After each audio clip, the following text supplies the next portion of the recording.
hadirin yang berbahagia. Puji syukur kehadirat Allah Subhanahu wa Ta'ala, Tuhan yang Maha Esa, yang telah memberikan rahmat dan karunia-Nya, sehingga pada hari ini kita dapat kembali hadir menjalankan tugas konstitusional dalam rapat paripurna pembukaan masa persidangan 2 tahun sidang 2023-2024. Selamat datang kembali bagi seluruh anggota DPR RI yang baru saja kembali dari kegiatan bersama konstituennya di daerah pemilihan masing-masing, bertemu dengan konstituen untuk mendengarkan aspirasi rakyat sekaligus mensosialisasikan pelaksanaan fungsi-fungsi DPR RI dalam fungsi pengawasan, fungsi anggaran, fungsi legislasi dan diplomasi. Saat ini, tahapan pemilu tahun 2024 telah dan sedang berlangsung. Pemilu merupakan amanat konstitusi. Undang-Undang Dasar Negara Republik Indonesia tahun 1945 mengamanatkan bahwa kedaulatan berada di tangan rakyat dan dilaksanakan menurut Undang-Undang Dasar. Inilah landasan utama Indonesia sebagai negara demokratis. Kedaulatan rakyat tersebut diselenggarakan melalui cabang-cabang kekuasaan negara, di mana DPR RI sebagai lembaga legislatif, Presiden sebagai lembaga eksekutif, dan Mahkamah Agung beserta Mahkamah Konstitusi sebagai lembaga yudikatif dapat saling mengontrol dan terjadi keseimbangan kekuasaan antar lembaga-lembaga tersebut. Dalam negara demokrasi, kekuasaan selalu dibatasi dan tidak tak terbatas. Konstitusi telah memberikan jaminan untuk menyempurnakan demokrasi melalui pelaksanaan pemilu secara periodik untuk dapat menyelenggarakan prinsip checks and balances atas kekuasaan negara. Pemilu merupakan alat dalam menyempurnakan penyelenggaraan demokrasi. Melalui pemilu, rakyat dapat menilai, mengevaluasi, memperbaharui maupun tidak melanjutkan mandat kepada Presiden Republik Indonesia, DPR RI, dan DPD RI. Kualitas pemilu akan menentukan kualitas demokrasi dan selanjutnya akan menentukan kualitas pelaksanaan kedaulatan rakyat dalam mengurus negara dan bangsa. Diperlukan pelaksanaan pemilu yang berkualitas, dibutuhkan partai politik peserta pemilu yang semakin maju dalam mengartikulasikan kepentingan rakyat dan senantiasa memegang teguh komitmennya untuk menjaga dan mengawal ideologi bangsa dan memperkokoh persatuan bangsa. Kita juga sedang menghadapi tekanan dari pertarungan geopolitik dan geoekonomi global yang semakin akan dirasakan dampaknya pada rakyat, yaitu dalam bidang pangan dan energi, serta nilai tukar rupiah yang dapat berpengaruh pada inflasi. Pertumbuhan perekonomian dunia yang belum menguat dapat berdampak pada perekonomian nasional. Hal-hal inilah yang perlu kita cermati dan antisipasi pada masa sidang ini. Sidang Dewan yang terhormat, dalam pelaksanaan fungsi legislasi pada masa sidang ini, DPR RI akan melanjutkan pembahasan sebanyak 9 rancangan undang-undang yang saat ini sudah berada dalam tahapan pembahasan tingkat 1. Penyelesaian pembahasan undang-undang tidak boleh terganggu dengan agenda pemilu yang sudah semakin dekat. DPR RI bersama dengan pemerintah akan tetap fokus dan menjaga amanah rakyat demi menghasilkan peraturan perundang-undangan yang berkualitas. DPR RI melalui komisi-komisi terkait akan terus melakukan pengawasan pelaksanaan kebijakan APBN 2023 yang tinggal tersisa 2 bulan lagi.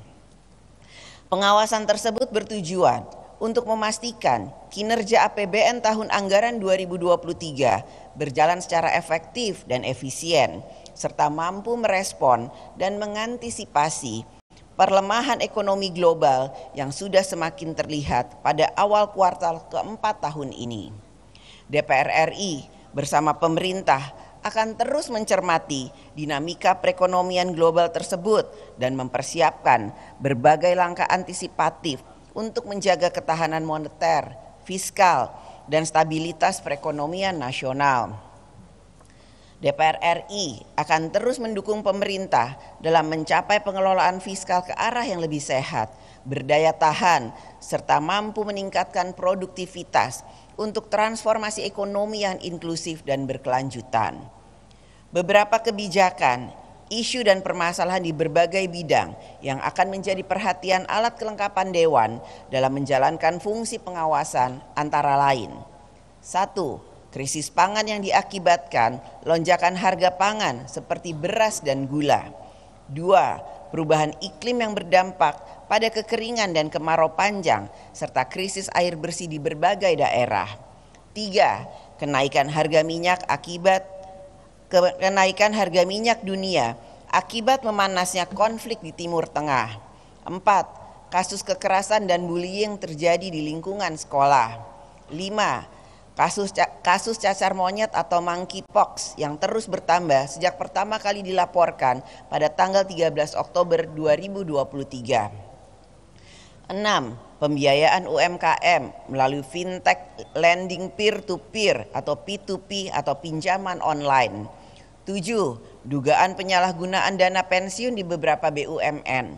8. Kenaikan suku bunga BI rate menjadi sebesar 6% dari sebelumnya sebesar 5,75%. DPR RI akan mendorong kementerian dan lembaga untuk bekerja responsif, terukur, berorientasi menyelesaikan masalah sehingga rakyat merasakan kehadiran pemerintah dalam melindungi rakyat, mempermudah kehidupan rakyat, dan mensejahterakan rakyat.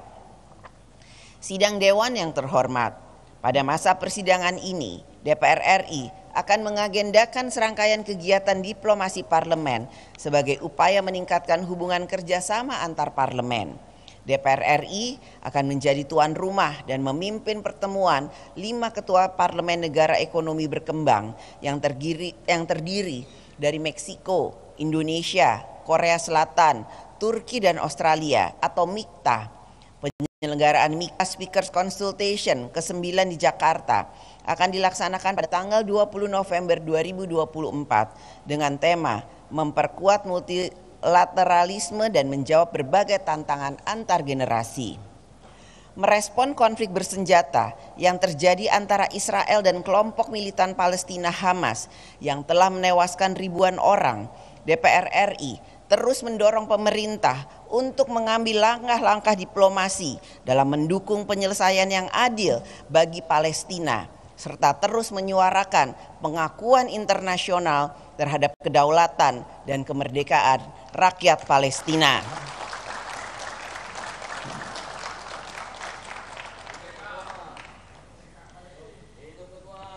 Pada persidangan ini, DPR RI juga akan melakukan pertemuan bilateral dengan berbagai negara, yaitu Korea Selatan, Afrika Selatan, Polandia, serta Uni Eropa. DPR RI akan terus berupaya untuk dapat melaksanakan tugas diplomasi antar parlemen sehingga Indonesia memiliki posisi politik luar negeri yang semakin kuat. Sidang Dewan yang terhormat, demikian pokok-pokok kegiatan yang akan dilakukan DPR RI pada masa persidangan 2 dan berbagai hal yang menjadi perhatian DPR RI. Dalam masa persidangan 2 ini, DPR RI akan terus bekerja untuk kesejahteraan rakyat. Rencana kerja DPR RI secara umum yang telah disampaikan ini agar dapat menjadi informasi bagi seluruh rakyat Indonesia untuk turut berpartisipasi dalam pelaksanaan tugas-tugas DPR RI.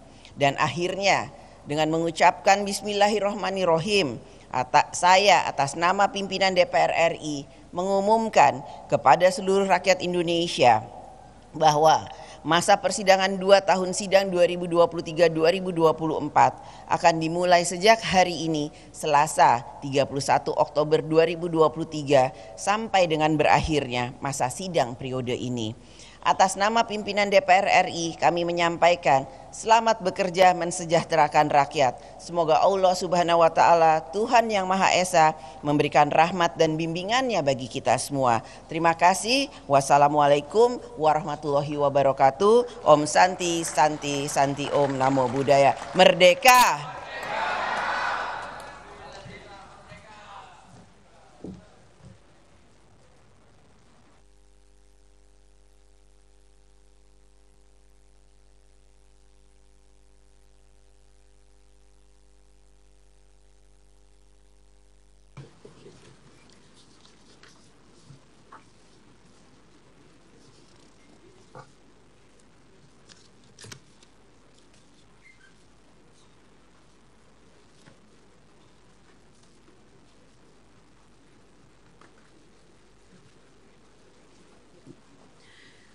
Yang terhormat para anggota Dewan, hadirin yang kami muliakan, selanjutnya marilah kita mengikuti pelantikan anggota pengganti antar waktu DPR RI.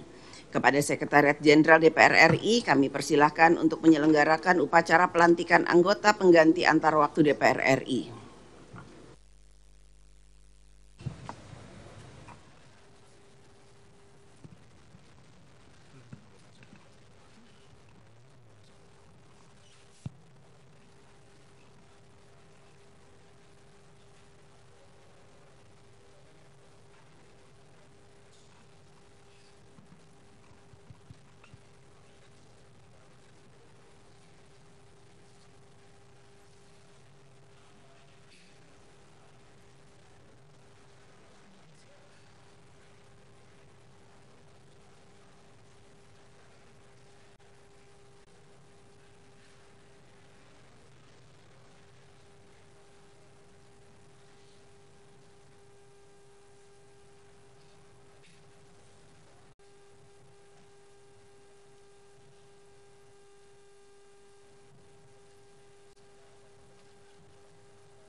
Persiapan upacara pengucapan sumpah janji anggota DPR RI pengganti antar waktu. Kepada para calon anggota DPR RI yang akan dilantik, disilakan menempati tempat yang telah ditentukan.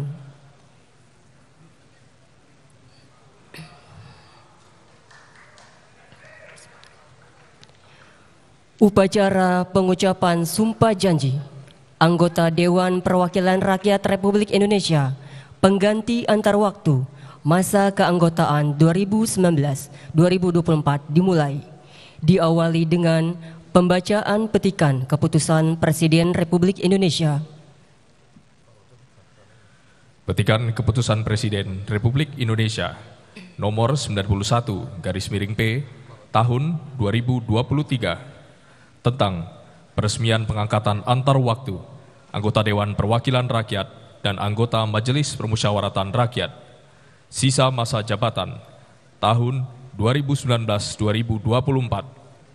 Dengan rahmat Tuhan Yang Maha Esa, Presiden Republik Indonesia menimbang dan seterusnya, mengingat dan seterusnya, memutuskan, menetapkan keputusan Presiden tentang peresmian pengangkatan antar waktu anggota Dewan Perwakilan Rakyat dan anggota Majelis Permusyawaratan Rakyat sisa masa jabatan tahun 2019-2024.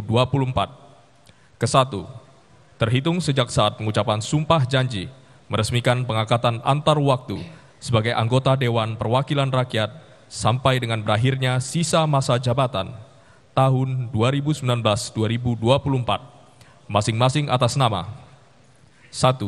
Dr. Andes Dadang S. Muhtar, mewakili Partai Golongan Karya, Daerah Pemilihan Jawa Barat 7. 2.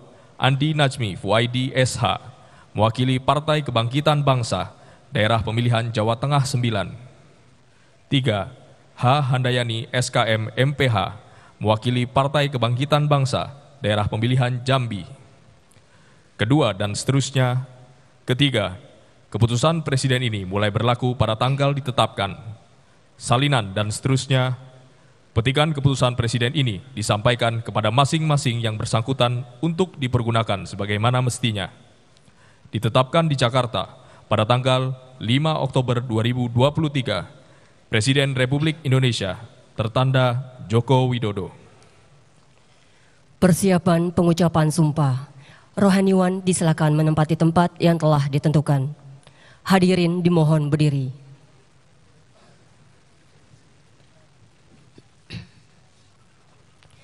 Pengucapan sumpah anggota DPR RI menurut agama Islam dipandu oleh Ketua DPR RI.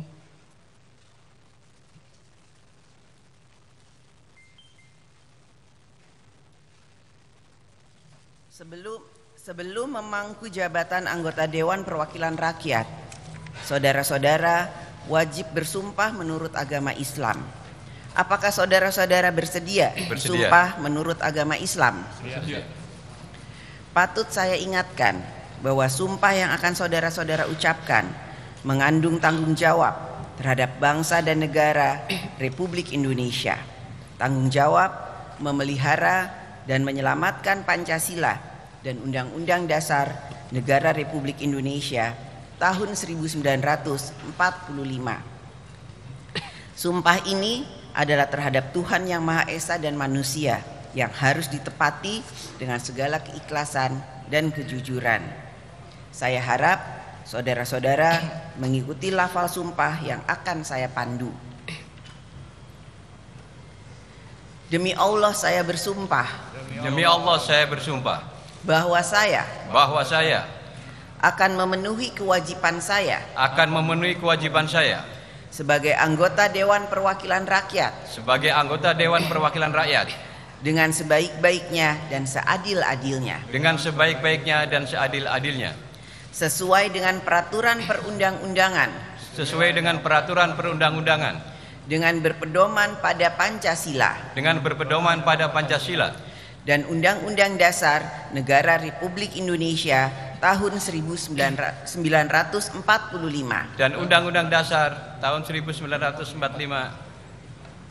Tolong diulangi.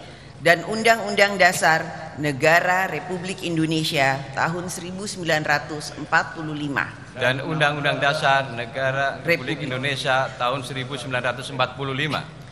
Bahwa saya dalam menjalankan kewajiban akan bekerja dengan sungguh-sungguh demi tegaknya kehidupan demokrasi serta mengutamakan kepentingan bangsa dan negara daripada kepentingan pribadi seseorang dan golongan. Bahwa saya akan memperjuangkan aspirasi rakyat yang saya wakili untuk mewujudkan tujuan nasional demi kepentingan bangsa dan negara kesatuan Republik Indonesia.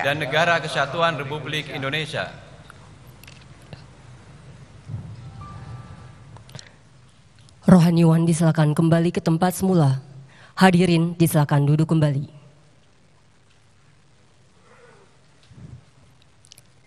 Persiapan pemberian ucapan selamat.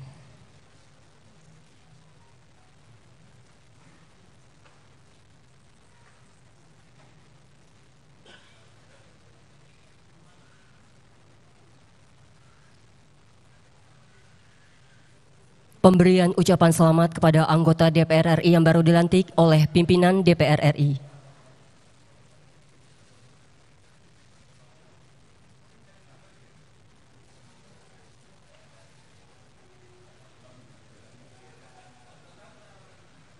Dilanjutkan foto bersama.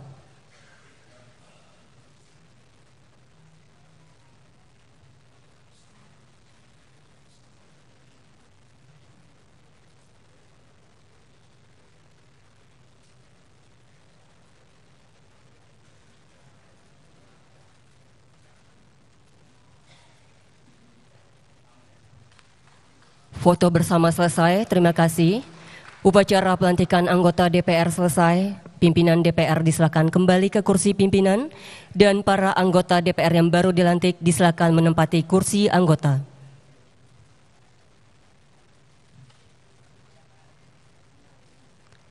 Hadirin, upacara pengucapan sumpah janji anggota DPR pengganti antar waktu telah selesai dan sebelum dilanjutkan kembali dengan rapat paripurna, disilakan kepada keluarga dan undangan untuk meninggalkan ruang rapat paripurna.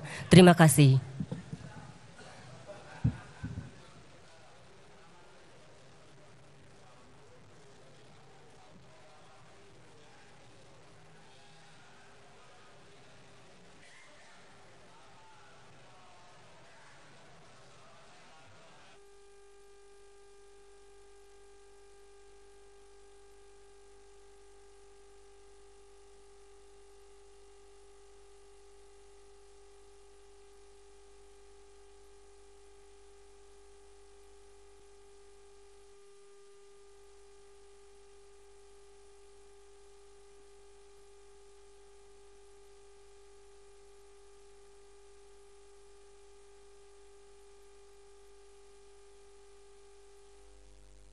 Kita lanjutkan ya.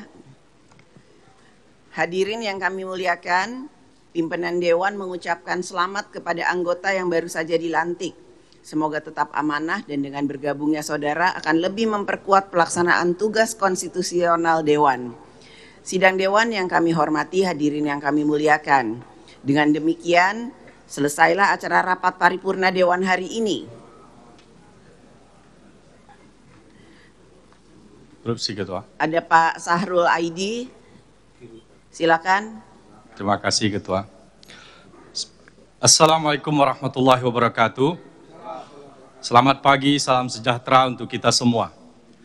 Terima kasih kepada pimpinan yang terhormat atas waktu yang diberikan. Saya Dr. Syahrul Aidi Ma'azat LCMA, nomor anggota A418 fraksi PKS, Dapil Riau II. Ketua GKSB, Grup Kerjasama Bilateral Indonesia-Palestina.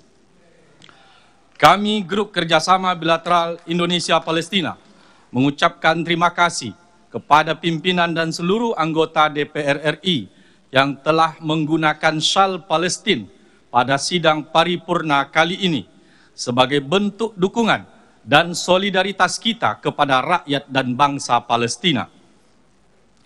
Kondisi terakhir semenjak 7 Oktober 2023, Perang Israel-Palestina telah menewaskan 7.028 syuhada dan 18.484 korban luka-luka.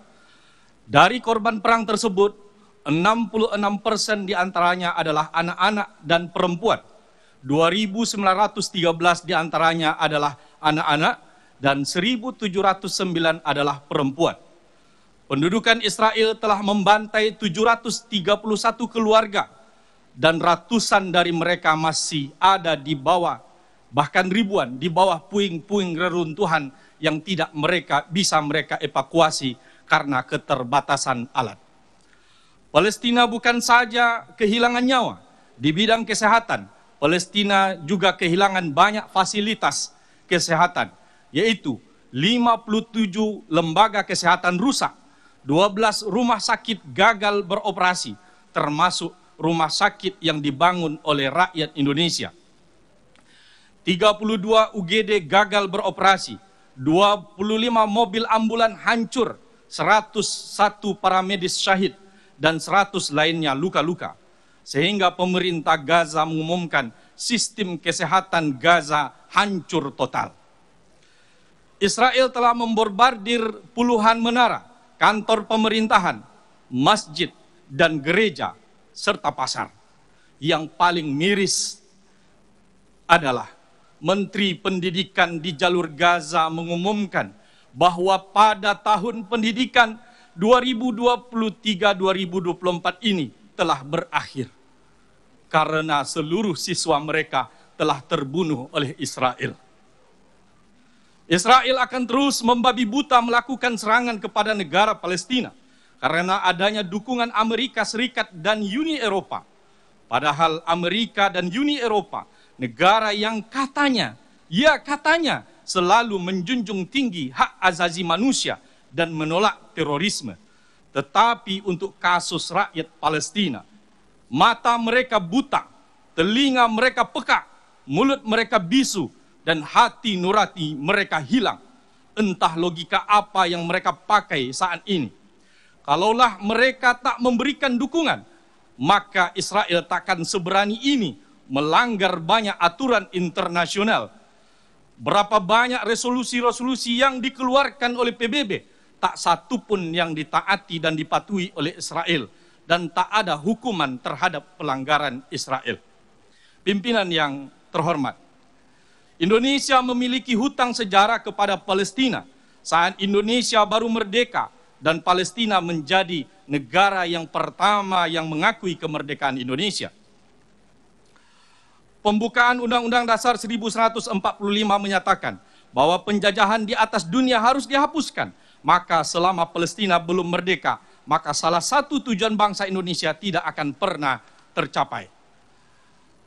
Proklamator kemerdekaan Republik Indonesia, Presiden pertama Insinyur Soekarno selalu tegas untuk memberikan dukungan kepada Palestina dan menolak pengakuan terhadap negara Israel. Berdasarkan atas kondisi ini, Indonesia harus melakukan langkah strategis taktis. 1. Melakukan langkah strategis dalam upaya menghentikan dengan segera kejahatan kemanusiaan Israel kepada Palestina sebagai target jangka pendek dan terus mendorong kemerdekaan.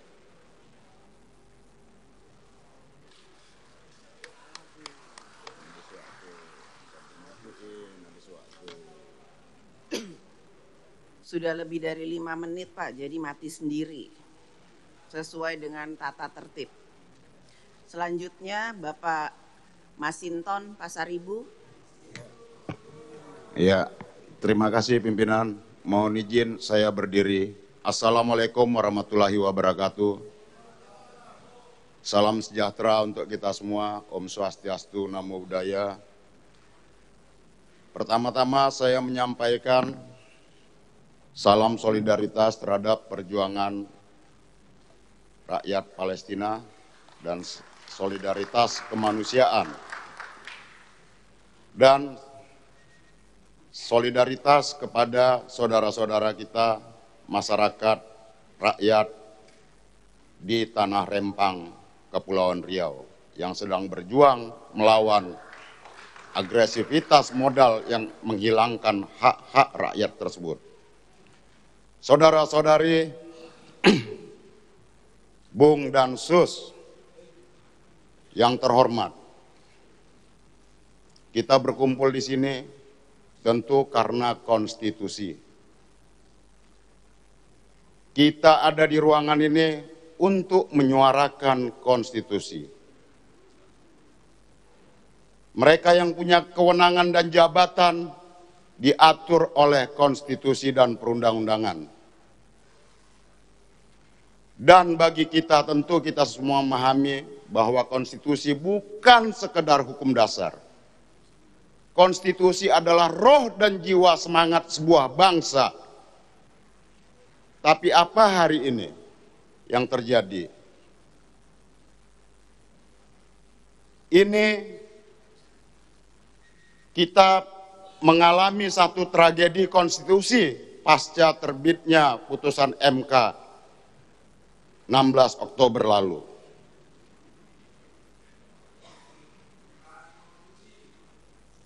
Ya, itu adalah tirani konstitusi.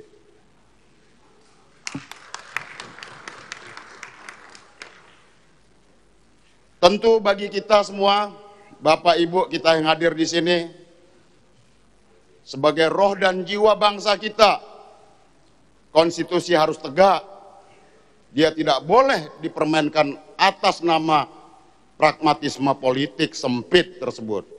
Saya berdiri di sini bukan atas kepentingan partai politik.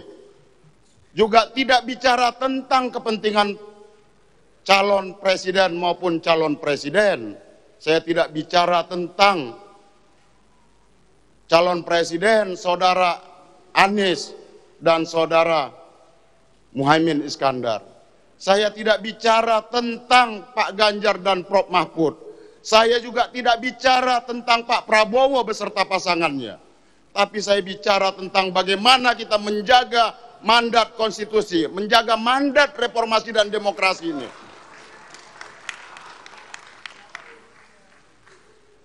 Ini kita berada dalam situasi yang ancaman terhadap konstitusi kita, Bapak Ibu. Reformasi 98 jelas memandatkan bagaimana konstitusi harus diamandemen Undang-Undang Dasar itu. Masa jabatan presiden harus dibatasi.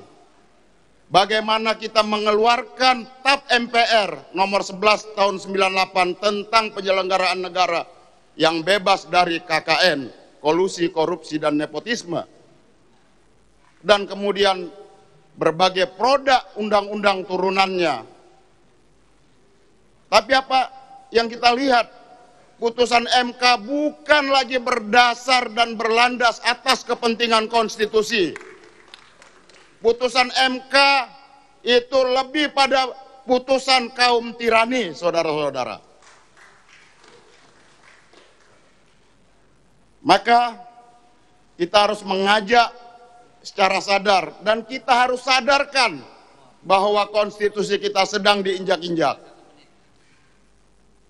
Kita harus menggunakan hak konstitusional yang dimiliki oleh lembaga DPR. Saya, Pak Ibu Ketua saya, Masinton Pasaribu, anggota DPR RI dari daerah pemilihan DKI Jakarta.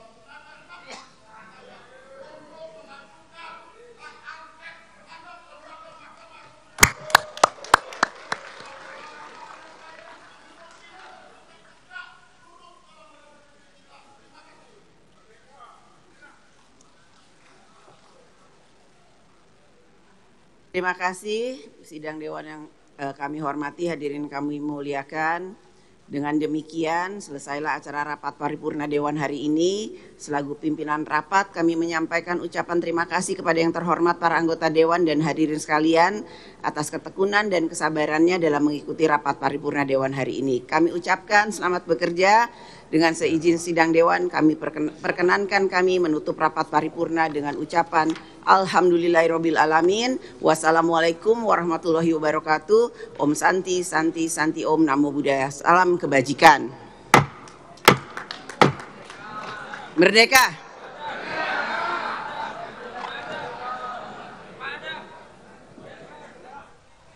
Ya, pemirsa, demikianlah tadi rapat paripurna pembukaan masa sidang kedua tahun sidang 2023-2024 dan juga tadi juga sudah disampaikan oleh Ketua DPR RI terkait dengan pidato pembukaan dari masa sidang kedua tahun sidang 2023-2024 dan juga pelantikan anggota DPR RI pengganti antar waktu masa sisa jabatan tahun 2019-2024. Saya akan mewawancara ini anggota Komisi 10 Bu Ledia, anggota Komisi 10 DPR RI dari fraksi Partai Keadilan Sejahtera, terkait dengan bagaimana nih sejumlah anggota DPR menggunakan syal Palestina. Apa nih Bu makna dibalik dari para anggota DPR menggunakan syal Palestina ini?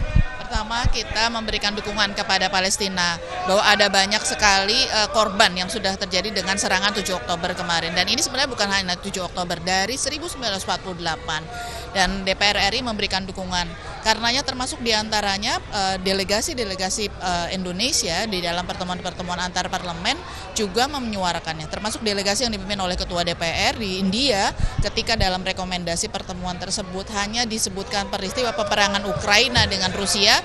Kita bersama sejumlah negara dengan keras minta agar ada rekomendasi kita untuk menghentikan serangan Israel ke Palestina. Dan juga di dalam delegasi-delegasi kita yang berada di sana di pertemuan-pertemuan parlemen kita semua juga memberikan kita melakukan upaya itu. DPR menjalankan tugas itu dan kami mengingatkan rakyat Indonesia kita punya hutang sejarah terhadap Palestina ketika negara Belanda pada saat itu masih ingin menjajah kembali Indonesia. Justru Palestina dan sejumlah negara-negara di Asia Afrika memberikan pernyataan pengakuan atas kemerdekaan Indonesia. Satu-satunya negara peserta konferensi Asia Afrika 1955 yang belum merdeka sampai sekarang adalah Palestina. Karenanya kita berdasarkan konstitusi mendorong agar Palestina bisa mendapatkan kemerdekaannya dan penghentian serangan Israel kepada Palestina pada saat ini, karena itu sudah merupakan kejahatan kemanusiaan. Kalau kita lihat ini kan sebenarnya masyarakat Indonesia termasuk salah satu masyarakat yang mungkin tingkat gotong royongnya cukup tinggi. Kalau misalnya kita melihat bagaimana Bu sebenarnya apakah DPR RI ini nanti juga akan mendorong bagaimana lembaga-lembaga mana saja yang mungkin memiliki kredibilitas terkait dengan bagaimana sumbangan-sumbangan masyarakat Indonesia bisa dihimpun dan akhirnya bisa disalurkan kepada masyarakat di Palestina? Karena ini adalah lintas negara, tentu nanti akan ada rekomendasi dari Kementerian Luar Negeri Indonesia yang tahu persis kondisinya seperti apa di sana. Tetapi juga semua yang mengumpulkan itu harus berada pada mengumpulkan melalui lembaga-lembaga yang kredibel sebagaimana tadi disampaikan, dan ada rekomendasinya. Kita menyarankan agar ada rekomendasi dari Kementerian Luar Negeri supaya semua bisa sampai kepada mereka. Dan kita tahu sesungguhnya bantuan-bantuan kita tuh sudah luar biasa, termasuk pendirian rumah sakit Indonesia di sana. Cuma masalahnya adalah yang dijadikan sasaran adalah rumah sakit itu sendiri. Israel ini menjadi bagian yang sangat mengenaskan ya bagi kita para dokter, dokter di Rumah Sakit Indonesia, justru keluarganya yang menjadi korban. Dan ini jadi hal yang sangat menyedihkan, karena kita berharap selain kita dukungannya doa, juga dukungan bantuan dan dukungan diplomasi, dan kita mengapresiasi pemerintah Indonesia, Bu Retno Marsudi dengan berani menyampaikan di sidang Dewan Keamanan PBB, meskipun kita tahu bahwa Israel nggak pernah menggubris semua urusan-urusan yang menjadi hal-hal yang harusnya mereka taati, mereka tidak pernah, tapi kita tetap memperjuangkan dan kita memastikan bahwa Indonesia tegak bersama konstitusinya untuk membela Palestina.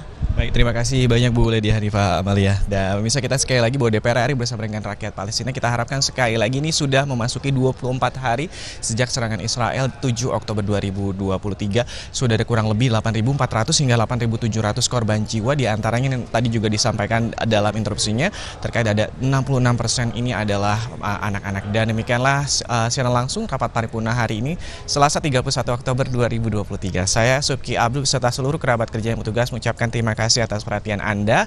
Selamat menyaksikan acara kami selanjutnya. Sampai jumpa.